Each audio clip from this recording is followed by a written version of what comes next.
Coming up, single leg hip bridge. Equipment needed, none. We'll be starting on our back in a supine position with our working heel in the ground, our non-working legs straight up to the ceiling. We'll start in 4, 3, 2, and let's begin. As we drive through our heel, we want to press through our glute and our outer hamstring to bring that non-working leg straight up to the ceiling. If we need to find a little bit more space, we can always walk our heel out a little bit farther away from our glute.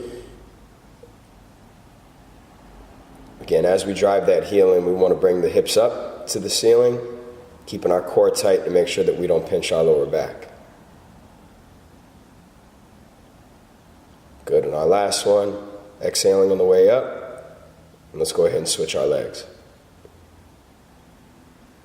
Again, pressing through our heel, activating that outer hamstring and that glute at the top of the motion. As we lower down, we let our tailbone tap the ground. Right when our tailbone taps the ground, we explode back up through that heel and keep that hamstring and glute activated. Good, exhaling on the way up. Good, keeping that non-working leg straight. And our last rep, 3, 2, and time.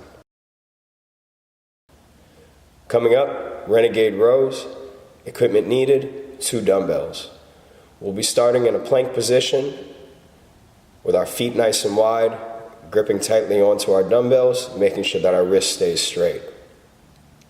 And we'll start in 3, 2, and let's begin. Our wide base, we drive our elbow up towards the ceiling, keeping our hips nice and square. So we're working our upper back as well as our obliques, the side of our abs. We want to keep the side of our abs, our obliques engaged as we pull up, just to make sure that our hips don't open up, and we keep everything nice and square.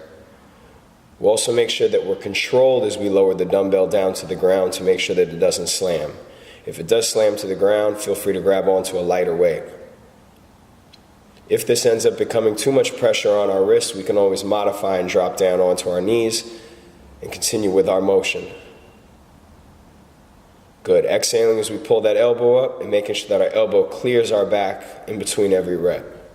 Keeping our elbows tight to the body, making sure that they don't bow out, and making sure we squeeze our shoulder blades at the top of the motion. At any point, if we need to take a break, feel free. If not, let's finish up. We got 5, 4, 3, 2, and time. All right, good job. Coming up is our 30-second incline run. This is a 3/4 sprint. Catching our breath right now, we can get our speed going, and we'll be holding on to the sides of the treadmill. 15 seconds left.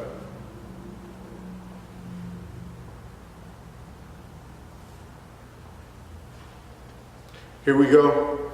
In 5, 4, 3, 2, 1, we're running. Good job, a good knee drive. Let's focus on our form and breathing as we work our 3/4 sprint.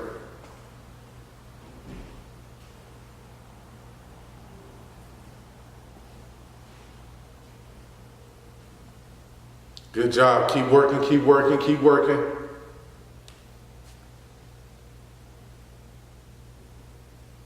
5, 4, 3, 2, 1, and we're off. Good job.